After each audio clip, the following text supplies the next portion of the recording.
भक्तजनमानस निवासाय श्रीरामचन्द्राय वागीशाय यस्य वदने लक्ष्मीर्यस्य च वक्षसि यस्यास्ते हृदये संवित्तं नृसिंहमहं भजे। विश्वसर्गविसर्गादीनवलक्षणलक्षितम्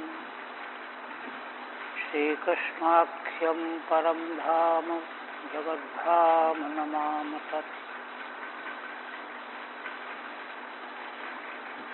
परम आदरणीय यति वृंद, भक्त वृंद एवं श्रोत्र,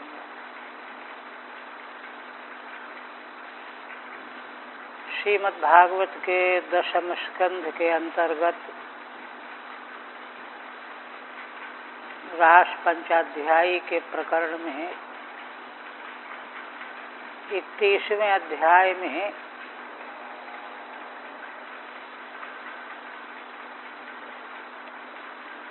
गोपी गीत का निरूपण हो रहा है।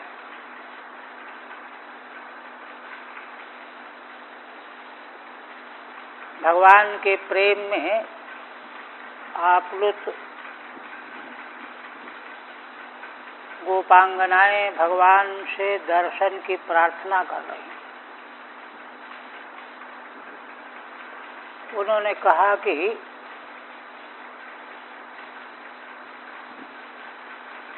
तुमने नेत्रों के द्वारा हमको चोट पहुंचाई है और यह भी बध ही है। आप तो सारे ब्रज की रक्षा करने के लिए प्रकट हुए हो। इतना ही नहीं, आप तो साक्षात परमेश्वर हो। ब्रह्मा जी की प्रार्थना से आप पृथ्वी का भार हरण करने के लिए अवतार लिया है। आपने विश्व की रक्षा के लिए आप प्रकट हुए हो, तो उसी विश्व के अंतर्गत हमारी भी रक्षा आपको करनी चाहिए। यह कह करके गोपियों ने भगवान से 4 प्रकार की याचना की, प्रार्थना की।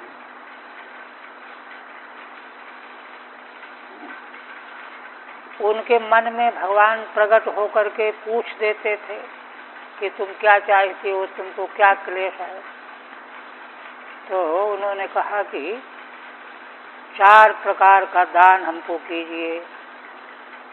एक तो अपना कर कमल हमारे सिर पर स्पर्श कर दीजिए, रख दीजिए।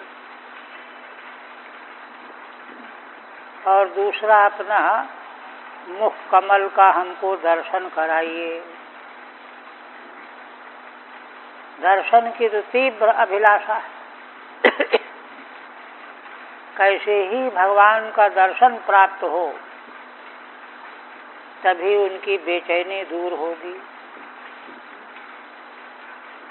और हमारे अंतःकरण हृदय को दोष को निवृत्त करने के लिए हमारे वक्षस्थल का स्पर्श करो। चौथी बात उन्होंने मांगी कि आप अपना अधरामृत हमको पान कराओ, तब हम सुरक्षित होंगी, हमारी रक्षा होगी। यह गोपियों ने भगवान से अत्यंत दीन भाव होकर के प्रार्थना की, निवेदन किया। 8वें की शायद टीका रह गई थी। तो इसमें चतुर्थ जो उनकी याचना है कि आप अपना अधरामृत हमको पान कराओ।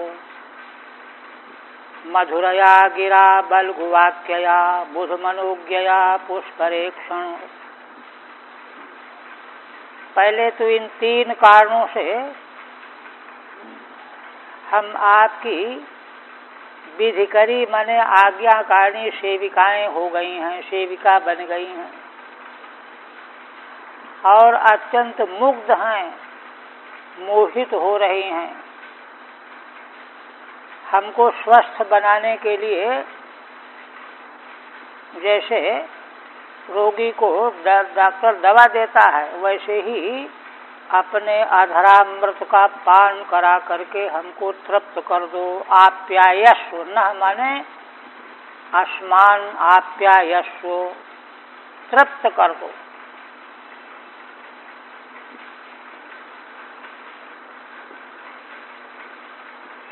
श्रीधर स्वामी टीका में कहते हैं, हे पुष्करेक्षण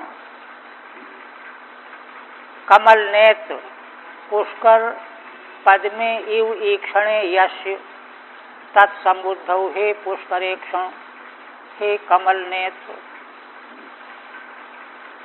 कमल नेत्र कहने का अर्थ है कि भगवान का लोकोत्तर सौंदर्य, सर्वोत्कर्ष सौंदर्य। हे पुष्करेक्षण तवैव मधुरया गिरा बलगूनि वाक्यानि यस्याम तया, तुम्हारी ही मधुर वाणी के द्वारा उसको सुन करके भगवान की वाणी के 3 विशेषण दे रहे हैं। एक तो भगवान की वाणी अत्यंत मधुर है,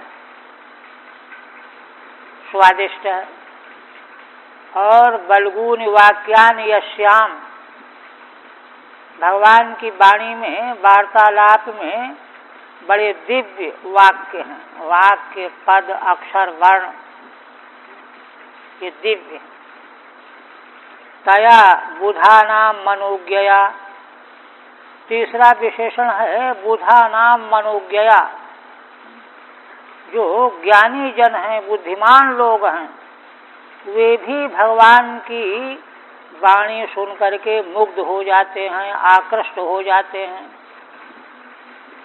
ऐसा नहीं कि केवल नासमझ बिना पढ़े लिखे ही मोहित होते हों। मनोज्ञया, हृदया, तो ज्ञानी लोग, बुद्धिमान लोग गंभीर वाणी से के प्रति मुग्ध होते हैं, हल्की उथली वाणी से मुग्ध नहीं होते। तो उनके हृदय वाणी कैसी हो? गंभीर वाणी होगी, जिसमें तत्व जिससे प्रकट हो रहा हो। ऐसी वाणी के द्वारा मोहिती ही, हम लोग मोहित हो गई हैं, परवश हो गई हैं। और इमानो विधि करी ही, ऐसी हम आपकी आज्ञाकारिणी सेविकाएं हो गई हैं। किंकरी, अपनी किंकरियों को, दासियों को अधर सीधुना आप्यायस्व, अधरामृत का पान करा करके आप्यायस्व माने तृप्त कर दो, अर्थात संजीवयेति, जीवित कर दो। अन्यथा हम अभी मूर्छित हैं, मूर्छा जो है और सघन हो जाएगी तो प्राणांत हो जाएगा। इसलिए हमारे प्राणांत न हो, इसकी आप व्यवस्था करो, ये कहा। अब इसके बाद फिर भगवान गोपियों के मन में आए,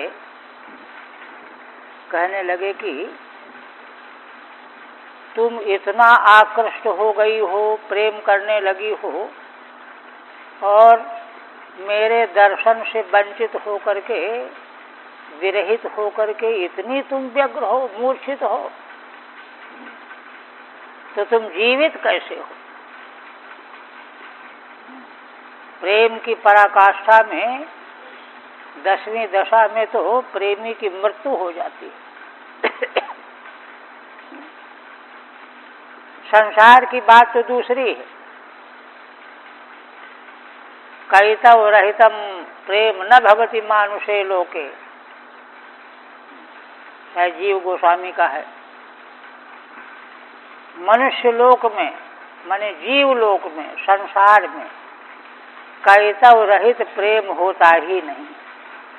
संसारी प्राणियों का जो आपस का प्रेम है वो मतलब का होता है। कामनाओं को लेकर के होता है, एक दूसरे के से सुख पाने के लिए होता है। कैतव रहित प्रेम होता ही नहीं, है ना। कहते हैं भवत चेत, ऐसा कैसे कहते हो कि नहीं होता है, शायद कोई होता हो। तो कहा कि देखो, भवत चेत कस्य विरह, अगर संसार की अवस्था में निष्कपट प्रेम हो जाए तो उनमें विरह नहीं होगा, वो कभी अलग होंगे ही नहीं। यही तो भारतीय वैदिक पर संस्कृति का सिद्धांत है। इसीलिए पति पत्नी को अर्धांग कहा गया है, कभी भी अलग नहीं होगा, और एक ही जन्म में नहीं, जन्मांतरों तक यह है व्यवस्था धर्म की। भवति चेत कस्य विरह, विरह नहीं होगा। और यदि विरह हो गया बाई चांस कारणवशात, विरहे सति को जीवति, तो फिर कोई जीवित नहीं रहेगा, उनकी मृत्यु हो जाएगी। अगर वे जीवित बने हुए हैं प्रेमी, इसका मतलब यह है कि उनका प्रेम सच्चा प्रेम नहीं है, ये अभिप्राय। तो मन में प्रकट होकर के भगवान ने कहा कि अच्छा, तुम मेरे वियोग में इतना दुखी हो, इतनी बेचैन हो, तो ये बताओ कि तुम जीवित कैसे हो। उस पर गोपियां समाधान करती, कहती हैं कि भगवान, यह लांछन तो हम पर लग सकता है। माने स्वीकार कर रही हैं कि विशुद्ध प्रेम की दशा में प्रेमी विरह होकर के जीवित नहीं रह सकता, ये ठीक है, किंतु हमारे प्राण क्यों नहीं निकल रहे हैं, इसका रहस्य हम बता रही हैं। गोपियां तो अत्यंत भोली भाली हैं, उनमें किसी प्रकार का छिपाव नहीं है। तो क्या कहती हैं गोपांगनाएं, कहती हैं, बहुत महत्वपूर्ण पद्य है। तव कथामृतम तप्त जीवनम कविभिरीडितम कल्मषापहम श्रवण मंगलम श्रीमदाततम भुवि गृह्णन्ति ते भूरिदा जना। गोपांगनाएं कहती हैं कि हे प्रियतम, यह जो तुम्हारी कथा रूपी कथा है, कथा ही अमृत है। कथायो अमृतम कथामृतम, कथायो अमृतम, भगवान की मंगलमयी लीला कथा ही अमृत है। और यह क्या करती है, इसके चार विशेषण। एक तो तप्त जीवनम, जो तप गए हैं, जल गए हैं, भस्म हो गए हैं आग में, चाहे विरहाग्नि में या संसार की भयावह अग्नि में, उनको जीवन दान करने वाली। आपकी कथा का जो अमृत है, यह संतप्त प्राणी को जीवन दान करने वाला है। यह अगर किसी को सुनने को मिल जाए, भगवान की कथा सुनने को मिल जाए, तो कम से कम उसकी मृत्यु नहीं होगी, उसको जीवन मिल जाए। तो कहते हैं कि अच्छा, तुमको कहाँ से मिल गया। कविभिरीडितम, अरे यह तो बड़े बड़े ज्ञानी, कवि शब्द तो ब्रह्मविद के लिए है, वेदज्ञ, ब्रह्मविद, वरिष्ठ, उनके द्वारा आपकी कथा रूपी अमृत का गान किया जाता है। कविभिरीडितम, बल्कि ईडितम का अर्थ है ईडिस्तुतौ, स्तुत है। भगवान की कथा अन्य कहानियों की तरह से नहीं कही जाती, उसका गान किया जाता है। भगवान की कथा बड़े बड़े तत्वज्ञानी ब्रह्मा, सनक सनंदन सनातन सनत कुमार, भगवान शिव, ये भगवान की मंगलमयी कथा का गान करते हैं, स्तमन करते हैं। अलग से स्तोत्र पाठ करना वो तो अलग है ही, किंतु भगवान की लीला कथा का निर्वचन करना भी स्तुति करना है। कविभिरीडितम, तीसरा कल्मषापहम, वह कथा जो है भगवान की कथा रूपी अमृत जीव के प्राणी के सारे कल्मषों का नाश करने वाली, पापों का नाश करने वाली। पिछले दिन प्रहलाद जी ने जो उत्तर दिया हिरण्यकशिपु को, जब उसने पूछा कि तुम्हारे गुरु ने यह शिक्षा नहीं दी नवधा भक्ति के, तो तुझको कहाँ से मिली? तो प्रहलाद जी ने बताया कि पिताजी, राजन बल की कहा संबोधन, यह मति यह बुद्धि, इस प्रकार की मति बुद्धि जो है न तो संसारी प्राणियों के साथ में रहने सहने से होती है, सुन करके होती है, क्योंकि संसार के सारे लोग एक ही कोटि के हैं, सबका एक ही एम है, लक्ष्य है। इसलिए वे तो केवल अपने मतलब की बातें करते हैं, व्यवहार करते हैं। यह सब कह करके फिर बताया कि जैसे लोहा चुंबक के सामने अपने से खींच जाता है, उसी तरह से मेरे चित्त को चक्रपाणी भगवान खींच रहे हैं।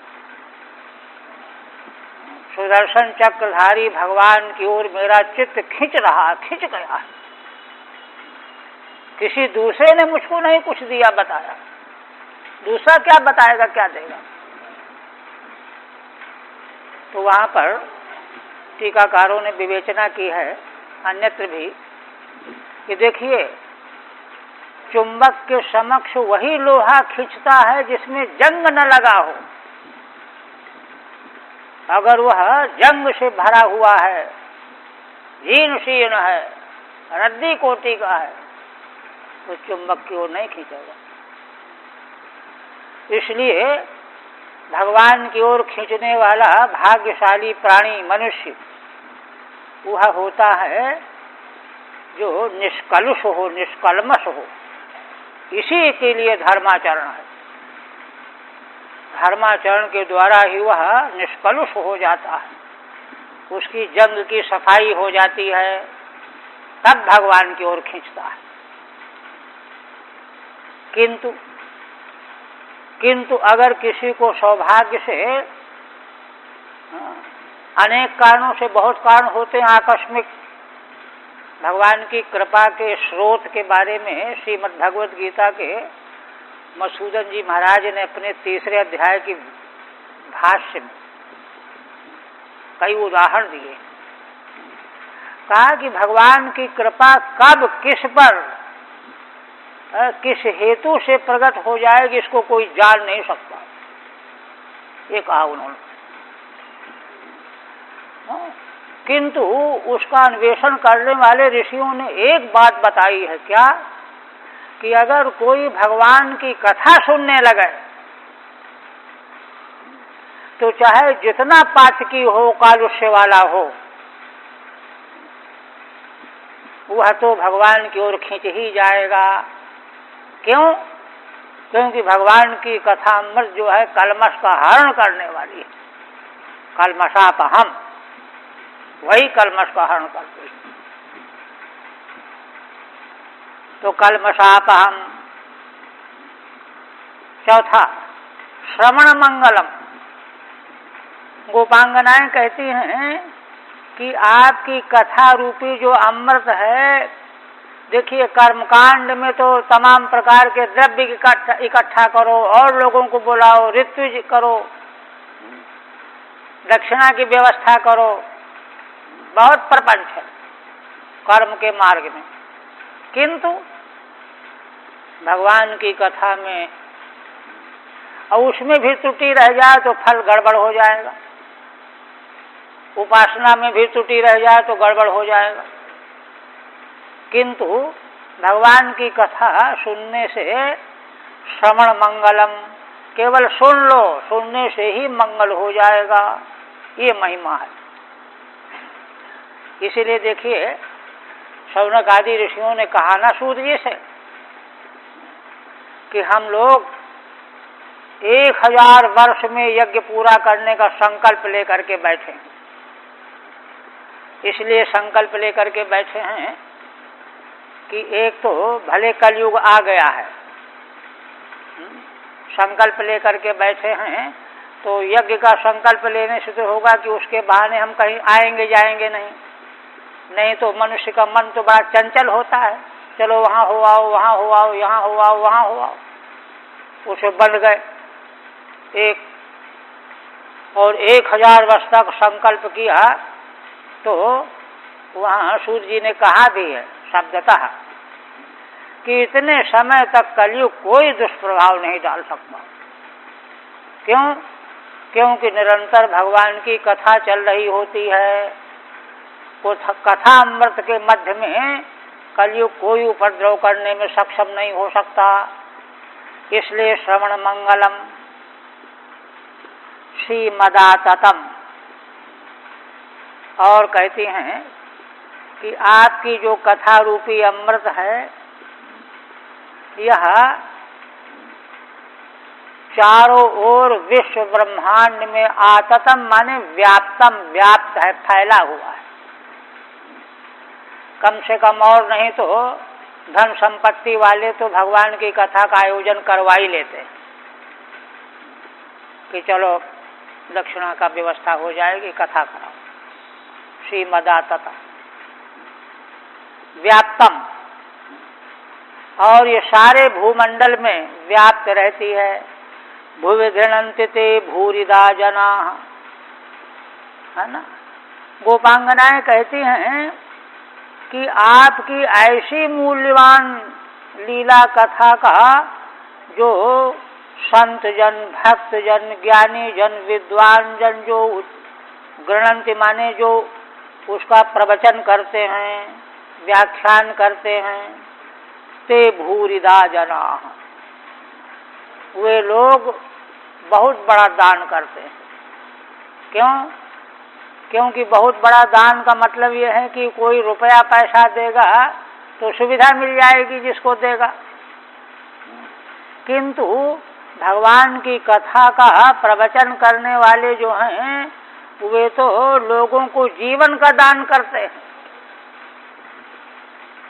भगवत प्रीति का दान करते हैं, जीवन उनका बच जाता है, सुरक्षित हो जाता है। इसलिए भूरिदा जना, बहुत बड़ा दान करने वाले हैं। 8वां दूसरी व्याख्या कि श्री भगवान की कथा का वे ही प्रवचन करेंगे, सुनाएंगे जो पहले जन्मों में बहुत भारी दान करके आए होंगे, पुण्य किया होगा, तप किया होगा, धर्म किया होगा, परोपकार किया होगा।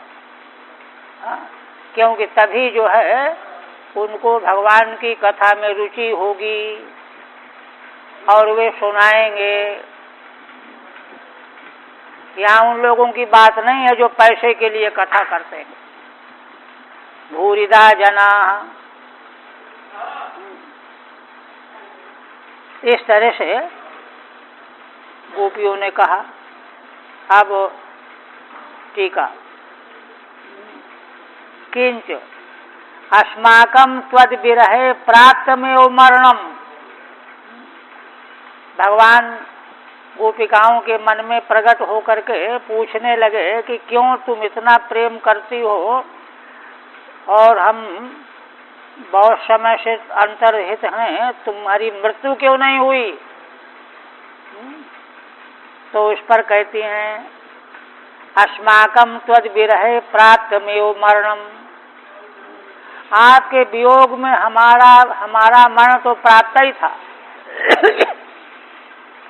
हमको तो मर जाना ही चाहिए था, किंतु त्वत्कथामृतम पायद्भिः सुकृतिभिः, तुम्हारी कथा रूपी अमृत का जो सत्कर्मियों के द्वारा पान कराया करते हैं, पायद्भिः, पान कराते रहते हैं, जहाँ जाएंगे भगवान की लीला कथा का निरूपण वर्णन करेंगे। ऐसे सुकृति पुण्यकर्मा उन लोगों ने आपकी कथा सुना करके हमारी मृत्यु को रोक दिया, वंचित कर दिया, हम मर नहीं सकी।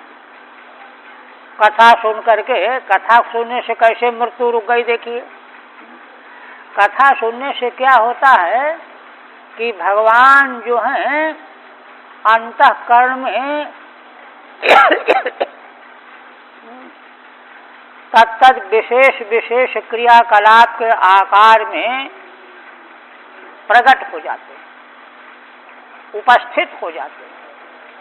तो जो भगवान के विरह से मरण की प्राप्ति हो रही थी ना, वह विरह खत्म हो गया, क्योंकि भगवान मन में आ गए, इसलिए विरह रहा नहीं।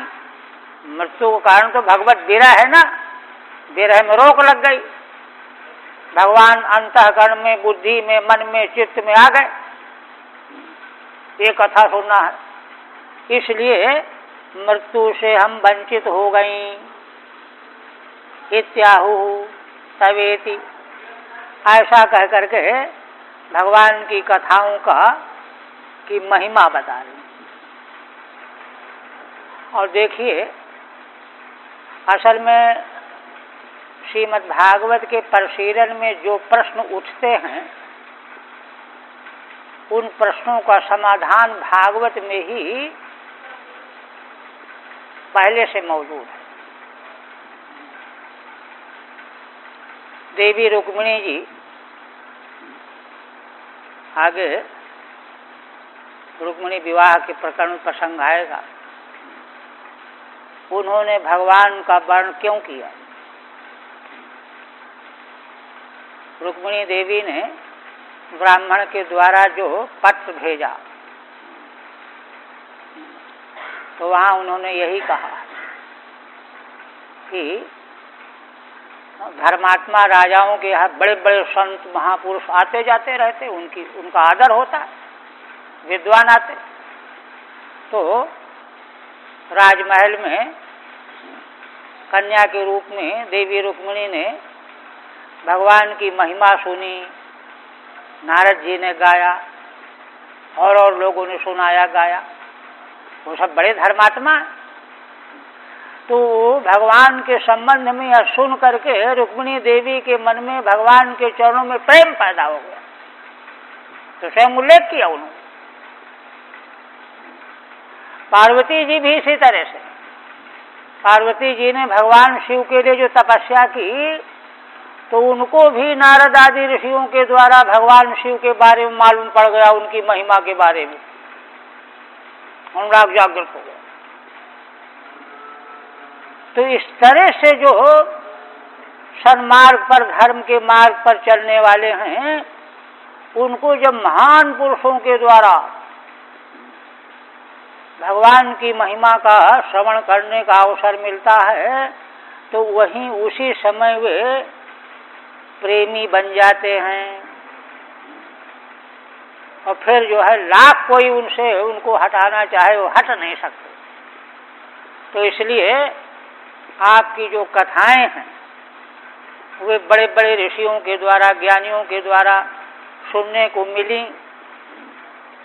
और वे देखिए, यज्ञ पत्नियों के बारे में बहुत जगह बहुत प्रमाण है इसके। यज्ञ पत्नियों के बारे में भगवान सुखदेव जी कहते हैं, यज्ञ करने वाले ब्राह्मणों ने तो कोई उत्तर ही नहीं दिया। भगवान के सखा भात मांगने के लिए गए थे ना, और बड़े खिन्न होकर के लौट आए बेचारे। तब कहा कि यज्ञ पत्नियों के पास जाओ, जाके के कहा, तुरंत भोजन लेकर के आ गए।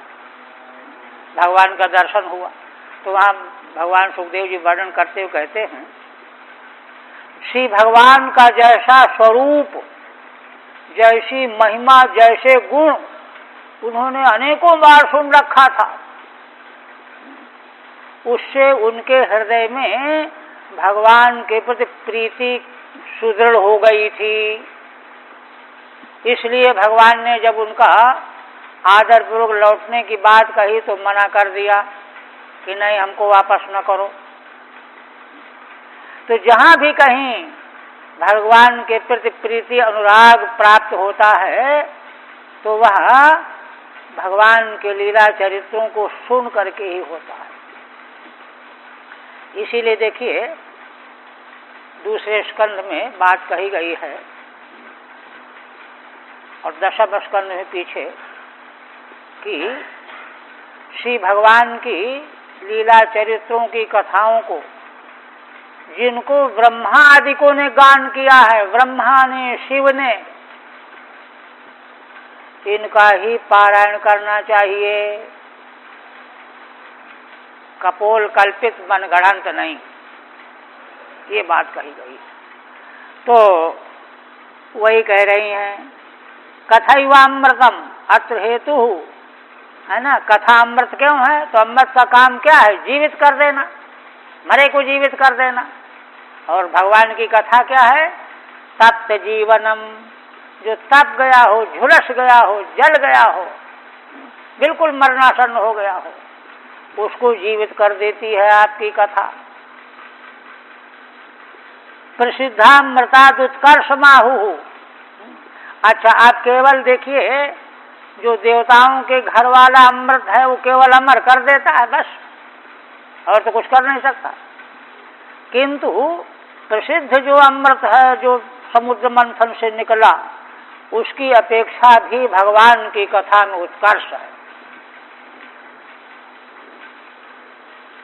कविभिः ब्रह्मविद्भिः अपि ईदितम्। भगवान की कथा का तो बड़े बड़े ब्रह्मज्ञानी, वेद वेदता, उनके द्वारा भी भगवत कथा की स्तुति की गई है। ईदितम स्तुतम, अमृत की स्तुति थोड़े की गई है ना। देव भोग्यम तु अमृतम तैस्तुच्छीकृतम।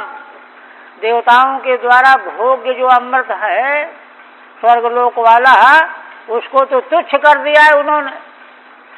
देखिए आया ना, महात्म्य आया है कि भगवान जब परीक्षित जी को कथा सुनाने को तैयार हुए बैठे तो देवता लोग अमृत घट लेकर के आ गए। आया है ना वर्णन कि जो है आप महाराज को ये पिला दीजिए, इनकी जीवन रक्षा हो जाएगी, और कथा अमृत हमको दे दीजिए। तो भगवान सुखदेव जी ने कहा कि देखो तो इन बेवकूफ़ों को, ये बनते तो अपने को देवता हैं किंतु इनको इतनी भी अकल नहीं है। तो उन्होंने अभक्तांस्तांस्तु विज्ञायो न ददौषा कथामृतम, ये बात कही वहाँ। ये अभक्त है, तो ये तो जो है क्रय करना चाहते हैं, खरीदना चाहते हैं, इसलिए ये भक्त नहीं है। और भगवान की भगवत विषय ज्ञान जो भक्त न उसको नहीं देना चाहिए। इसलिए देव भोग्यम तु अमृतम तैस्तुच्छीकृतम। देवताओं के द्वारा भोग्य अमृत जो है वो तो ज्ञानी लोगों ने तुच्छ समझ लिया। अरे उसका क्या है ना, तुच्छीकृतम है ना। उसके तुच्छ होने के कई हेतु। एक तो देखिए स्वर्ग लोक के भोग पुण्य के बदले में मिलते हैं। पुण्य जहाँ खर्च हुआ वहाँ से निकाल बाहर किया जाएगा। होटल में पैसा जमा करो, उतने दिनों तक रहो, पैसा पूरा हुआ कि नोटिस आ जाएगा खाली करो जाओ। तो स्वर्ग के सुख और भोग सब ऐसे ही हैं, अनित्य हैं, विनाशी हैं। किंतु भगवान की कथा रूपी जो अमृत है वह तो अविनाशी है, नित्य है, ये महिमा। इसलिए इसके सामने उसकी कोई गिनती नहीं है। किंच तीसरी बात और कल्मषापहम, कल्मष का नाश करने वाला है भगवान की कथा रूपी अमृत। कल्मष माने दोष, पाप, रजोगुण तमोगुण के द्वारा प्रकट होने वाले। काम कर्म निरसनम, कल्मषापः माने कामना से जो कर्म किए जाते हैं, इच्छा से जो कर्म किए जाते हैं, सुख पाने के लिए जो कर्म किए जाते हैं, उन कामना से होने वाले कर्म और उनके परिणामों का निराश करने वाला है कथामृत। किंतु तत्व अमृतम नैवम भूतम, किंतु देवलोक वाला अमृत क्या करता है, उसका भोग भोगने पर पुण्य क्षीण हो जाता है। भगवान की कथा अमृत का पान करने से पुण्य क्षय नहीं होगा, पाप क्षय तो होगा, पुण्य क्षय नहीं होगा। किंतु देवलोक का स्वर्ग का अमृत पान करेंगे तो पुण्य क्षय हो जाएगा। पुण्य अगर नहीं खाते में है तो मिलेगा ही नहीं, जाओ, धकेल दिया जाएगा वहां से। कितना बड़ा अंतर है। तत्व अमृतम नैवम भूतम। इतना ही नहीं, किंच श्रवण मंगलम, भगवान की कथा रूपी जो अमृत है, ये सुनने में ही मंगल करने वाली है। दूसरा कोई साधन ऐसा नहीं है, न कर्म कांड, न उपासना कांड, न कोई। श्रवण मात्रेण मंगल प्रदम, भगवान की कथा सुनने मात्र से ही मंगल देने करने वाली है। तत्व अनुष्ठानापेक्षम, स्वर्ग का अमृत अगर प्राप्त करना हो तो अनुष्ठान करो, यज्ञ करो, सोम यज्ञ करो, ज्योतिष सोम यज्ञ करो, तब स्वर्ग जाओगे तो वहां मिलेगा। अनुष्ठान की अपेक्षा है ना। किंच श्रीमत् सुशांतम, श्रीमत् सुशांतम माने सुशांत माने यह अमृत पान करके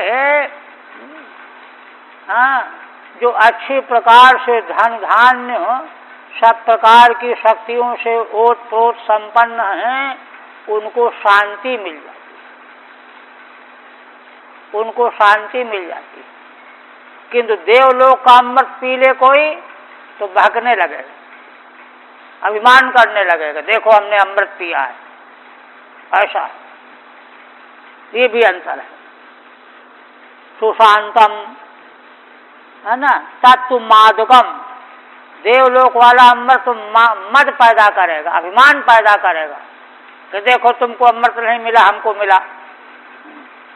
तत्व मादकम एवं भूतम त्वत्कथामृतम आततम यथा भवति, ऐसा जो आपका कथा रूपी अमृत है, यह सारे विश्व ब्रह्मांड में फैला हुआ है, व्याप्त है। आततम व्याप्तम यथा भवति तथा ये भुवि गृह्णन्ति, और यह करने के लिए जो भाग्यशाली जन संत पुरुष है ना, संसार में भगवान की कथा का प्रचार प्रसार करते हैं, प्रवचन करते हैं,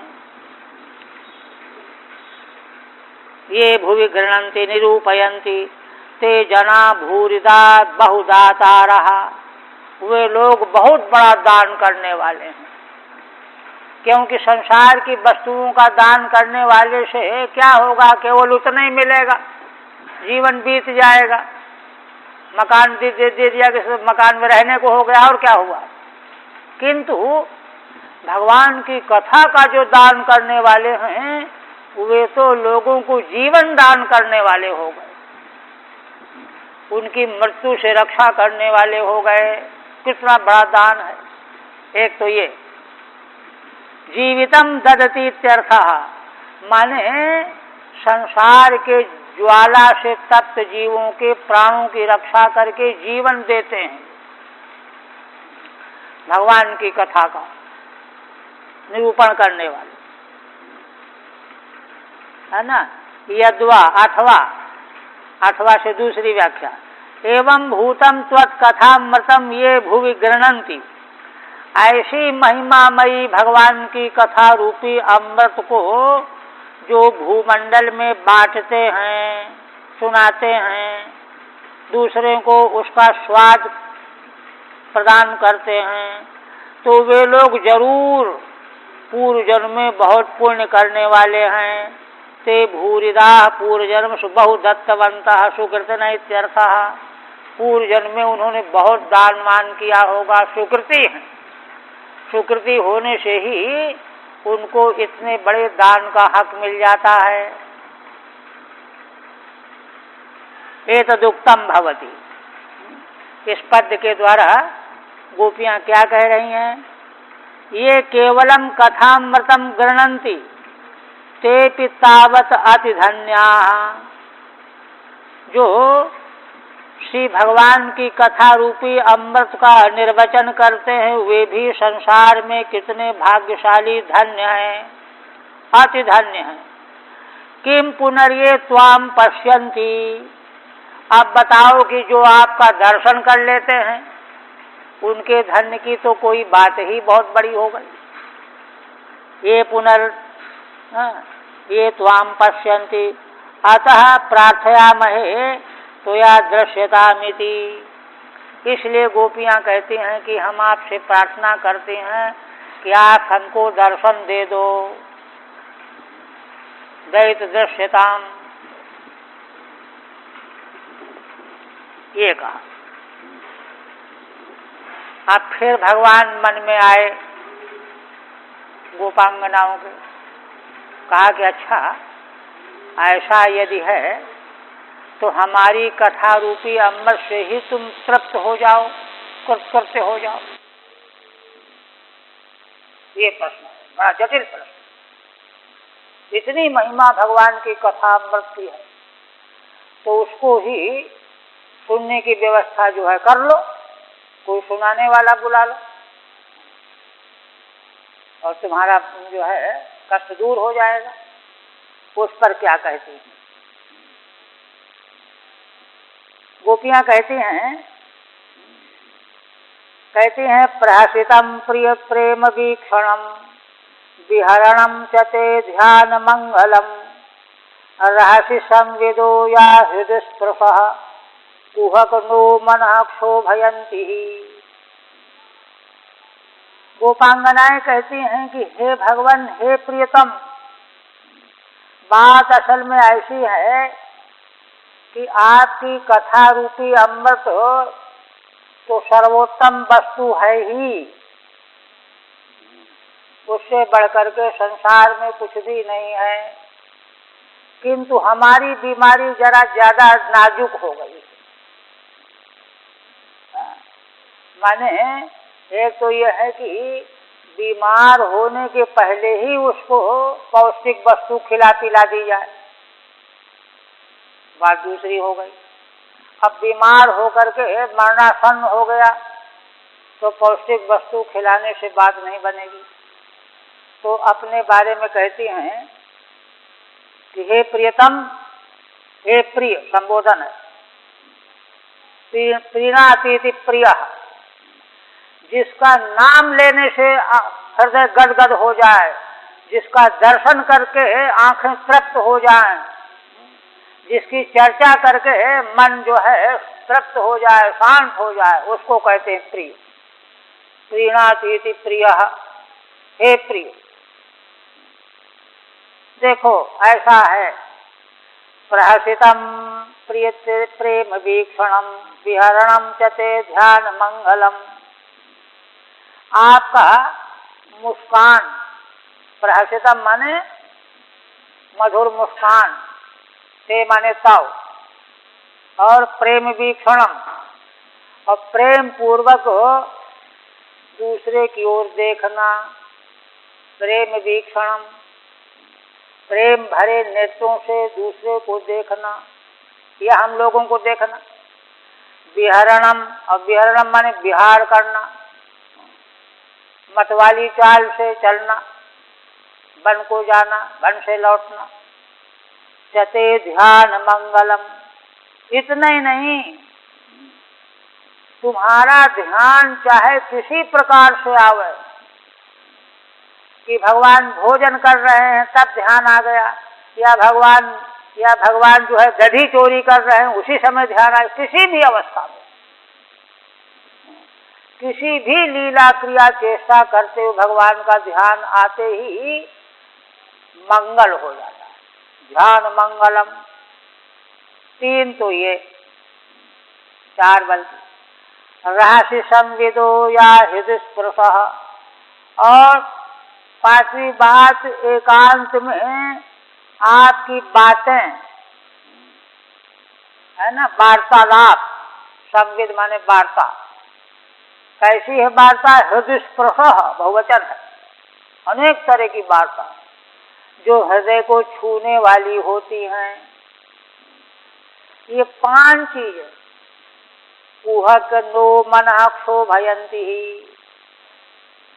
कुहक शब्द का अर्थ है कपट करने वाले। कपट करने वाले, कपट करने वाले क्यों कह रही हैं?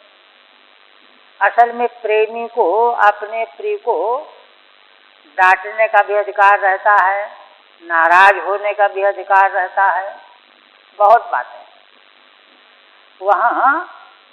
वहाँ जो है प्रेम में किसी प्रकार के व्याघात की कोई गुंजाइश होती ही नहीं।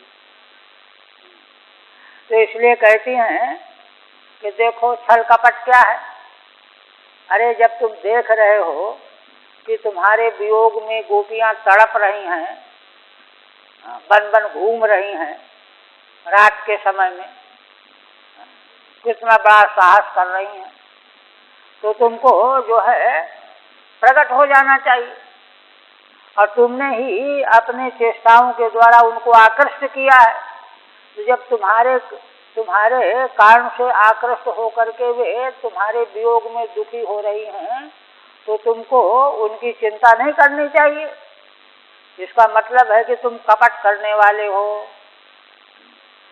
एक ओर तो मन में आकर्षण पैदा कर देते हो, दूसरी ओर फिर भाग जाते हो, छिप जाते हो। यह तो कपटी व्यक्ति का ही कार्य है। इसलिए हे कपट, हे कुहक माने हे कपटी, कुहक नो मना क्षोभयंती ही। ये 5 जो आपकी चेष्टाएं हैं, लीलाएं हैं, ये हमारे मन को क्षुब्ध किए दे रही हैं। इसलिए क्षुब्ध मन के द्वारा अब कथा से हमको वह सुख प्राप्त नहीं होगा। क्योंकि भाई कथा में जो है ना तल्लीन होकर के बैठना चाहिए ना। हम मन तल्लीन होने लायक रहा ही नहीं, गड़बड़ हो गया है ना। औषधि तब शक्ति देती है, रक्षा करती है जब पचे वह, और जब पचने की शक्ति, पाचन क्रिया शक्ति ही नहीं है, तो औषधि काम नहीं करेगी। ये उनका मतलब। ठीक है। ननु मत कथा श्रवणे नयु निर्वृता भवत कि मत दर्शनेन। अगर भगवान मन में प्रकट होकर कहें कि अच्छा, तब तो तुम मेरी कथा सुन करके तृप्त हो जाओ, निर्वृत्त हो जाओ, मेरा दर्शन क्यों मांगती हो, क्यों चाहती हो। भगवान तो उनको कुरेद रहे हैं, उनके प्रेम के आवेग का, शुद्ध प्रेम का स्वरूप प्रकट करना चाहते हैं कुरेद करके। आखिर क्यों हमारे दर्शन की तुम आकांक्षा कर रही हो।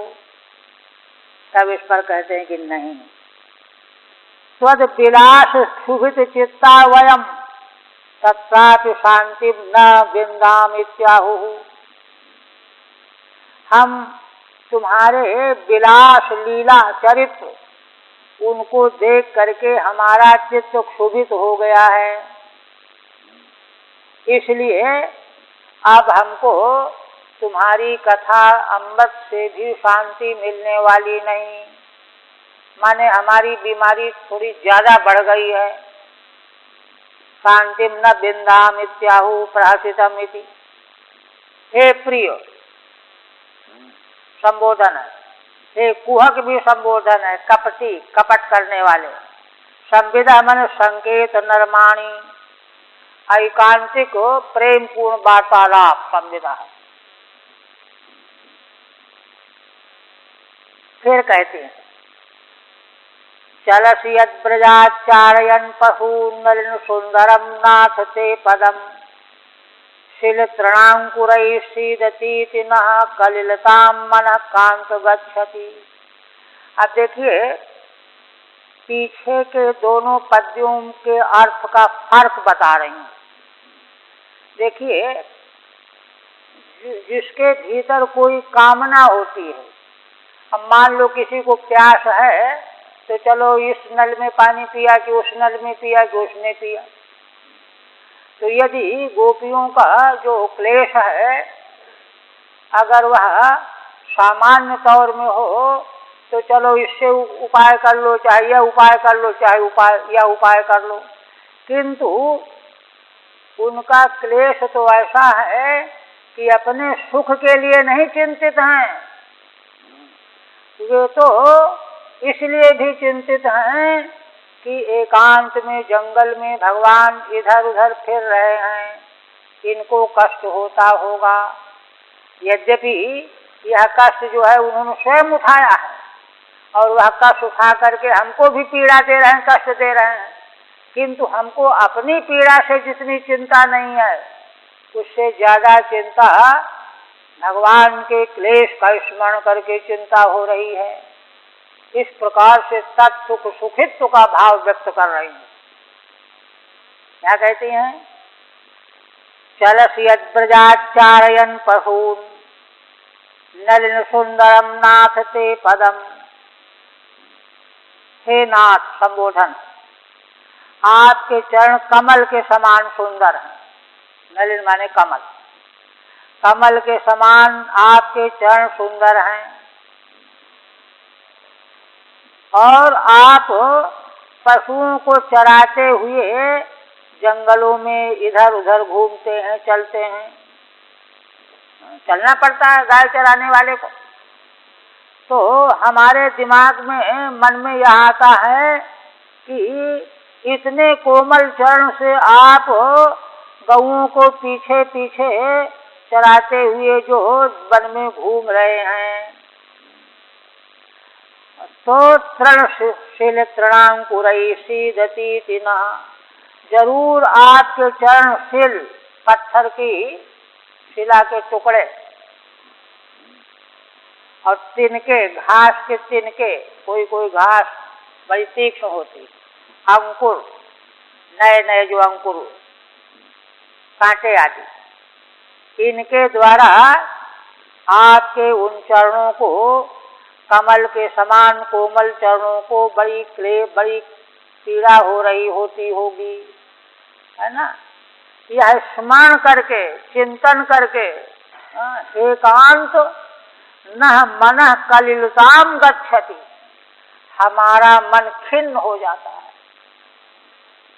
कि देखो हमसे कोई भूल न हुई होती तो भगवान इस तरह से छिप न जाते और छिप करके इस तरह से जंगल में अंधेरे में न भटकते जहाँ सब तरह से कांटा खूंटी लगने की संभावना है। इतना दुख हो रहा होगा उनके चरणों में। ये भाव व्यक्त कर रहे हैं अपने। ठीक है। किंच त्वयि वयम अति प्रेमाद चित्ताः, तुम्हारे प्रति हम अतिशय प्रेम से आर्द्र चित्त वाली हैं। हमारा प्रेम जो है पूरी तरह से सघन है तुम्हारे प्रति। त्वं पुनः अस्मासु केन हेतुना कपटम आचरसीत्याहुः, कपट तो देखो उसके साथ किया जाता है जो कपट अपने साथ कर रहा हो। हम तो भोले भाले शुद्ध हृदय से बता रही हैं कि हमारे मन में कोई कपट नहीं है। हम तो शुद्ध प्रेम करने वाली हैं, आर्द्र चित्त वाली हैं। उसका लक्षण क्या है, प्रमाण क्या है? तो प्रमाण बता रहे हैं 2 श्लोकों से। श्लोकद्वयेन, क्या ये दोनों श्लोक गोपांगनाएं भगवान के प्रति अपने निर्मल विशुद्ध प्रेम को, प्रेम का लक्षण बता रहे हैं, प्रमाण दे रहे हैं। क्या? चलसीति, हे नाथ, ये सामान्य संबोधन है। हे कांत नाथ, सामान्य संबोधन का मतलब है सारे प्राणी मात्र के भगवान रक्षक हैं, नाथ हैं। और कांत का मतलब प्रिय, प्रिय औरों के हो चाहे न हो, हमारे तो परम प्रियतम हैं। ये व्यक्तिगत संबंध है, सामान्य संबंध भी, व्यक्तिगत संबंध भी। यत यदा ब्रजात चलसि पशुश्चारयन्, जिस समय आप ब्रज से पशुओं को चराते हुए, चराने के लिए चलते हो, तदा तन्नलिन सुंदरम कोमलम ते पदम, उस समय नलिन सुंदरम में, नलिन माने कमल के समान सुंदर जो आपके कोमल चरण हैं, ते पदम शिलाई कंसई, शिलाएं माने ठीकरियां, गिट्टी टुकड़े, तृणई तिनके घास के, अंकुरैश्च सीदति क्लिशेदिति नो मनः, जरूर उनको क्लेश होता होगा चरणों को, यह स्मरण करके नो मनः कलिलताम अस्वास्थ्यम गच्छति प्राप्नोति, हम लोगों का मन बिगड़ जाता है, अस्वस्थ हो जाता है, बेचैन हो जाता है। कह रहे भगवान के चरणों को इतना क्लेश सहना पड़ रहा है। एवं भूताः स्वदुख संकित चित्ता वयम, है ना, ऐसे हम हैं, तुम्हारे दुख की शंका से हम घबराए वाले चित्त वाली हो जाती हैं। ऐसे हमारे साथ भी तुम कपट कर रहे हो, सोचो जरा। फिर एक और, दिन परीक्षये नीलकुंतलैर्वनरुहाननं बिभ्रदाव्रतम् घनरजस्वलं दर्शयन् मुहुर्मनसि न स्मरं वीरयच्छसि।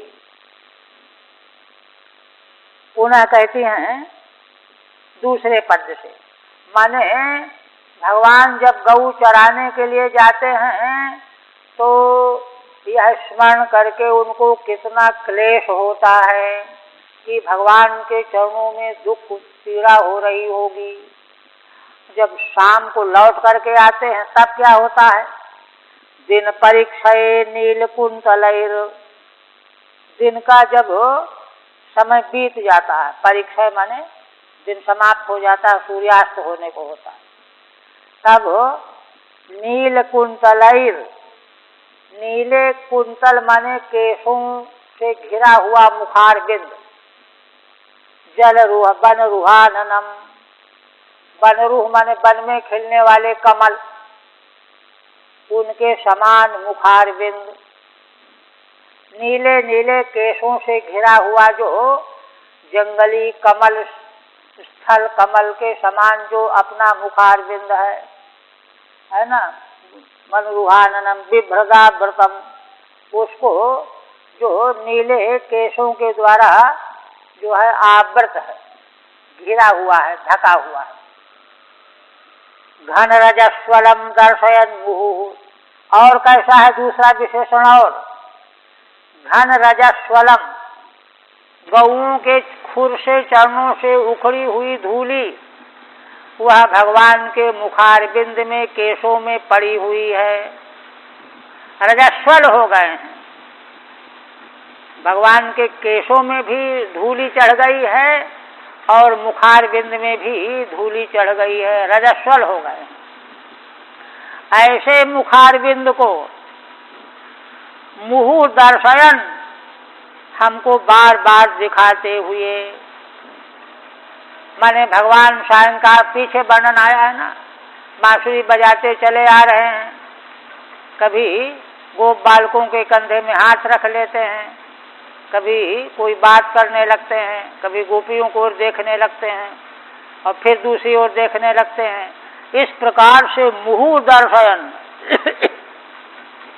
अनेकों बार दर्शन कराते हुए अपने मुखार बिंद का, मनसि नः स्मरं वीरयच्छसि, हे वीर, वीर शब्द जो है संबोधन भी है, और यहाँ पर दया वीर, दान वीर, दया वीर, युद्ध वीर, धर्म वीर। रस शास्त्रों में जो है वीर रस के बड़े भेद किए गए हैं। वीर रस है ना, तो यहाँ कैसा वीर रस बताया जा रहा है? दया वीर। दया करने में भगवान इतने वीर हैं, बहादुर हैं कि कुछ भी करना पड़ जाए। इसलिए हे वीर, हे दया वीर, ऐसा नित्य प्रति की आपकी यह बात है। नित्य प्रति आप केशों से, नीले केशों से घिरे हुए, मुखारबिंद से घिरे हुए मुखारबिंद को जो गौओं के खुर से उड़ी हुई धूली से रजस्वल बना हुआ है, उसको बार बार हमको दर्शन कराते हुए हे वीर न स्मरम यच्छसि, हमारे भीतर मिलन की कामना को जगाते रहते हो। हम आपसे मिलने के लिए उत्कंठित बन जाती हैं। भगवान का हमको दर्शन हो जाए, भगवान के चरण का स्पर्श प्राप्त हो जाए, भगवान का करकमल हमारे सिर पर स्पर्श हो जाए, इसकी इच्छा हमारे मन में मुँह माने बार बार उद्दाम रूप से जगती रहती है ना। आप वीर हो, दया वीर हो, इसलिए जो पीछे हमने 4 वस्तुओं की याचना की है, मांग की है, उनको बिना छल कपट किए,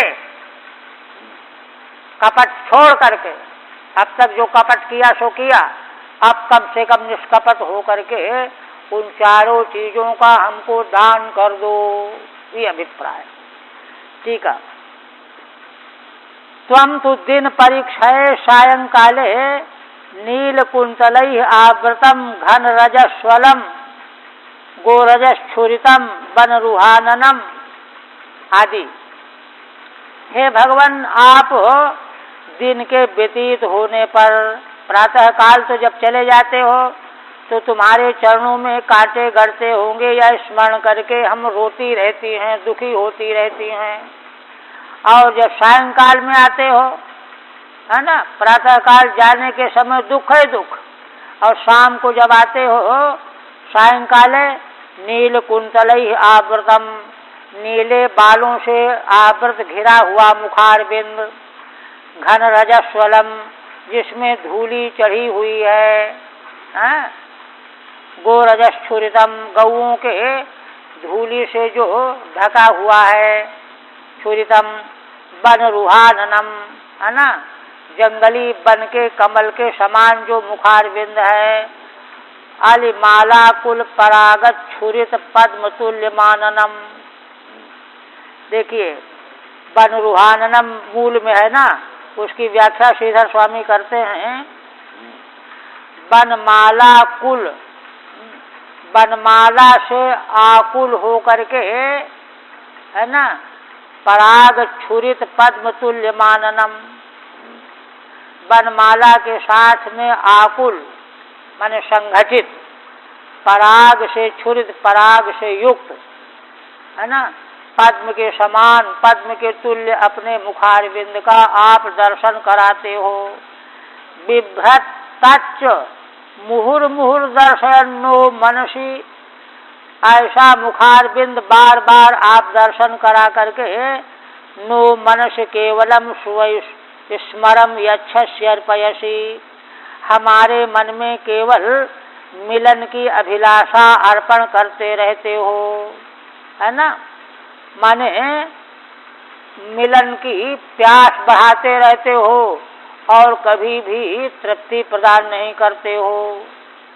अर्पयसि न तो संगम ददासीति कपटस्त्वमिति भावः, है ना, जब तुम जानबूझ करके मिलन की प्यास हमारी बढ़ा देते हो तो तुमको अपना संग हमको देना चाहिए, किंतु संग प्रदान नहीं करते हो। इससे साबित होता है कि तुम कपटी हो, कपट करने वाले हो, भावार्थी है। बस।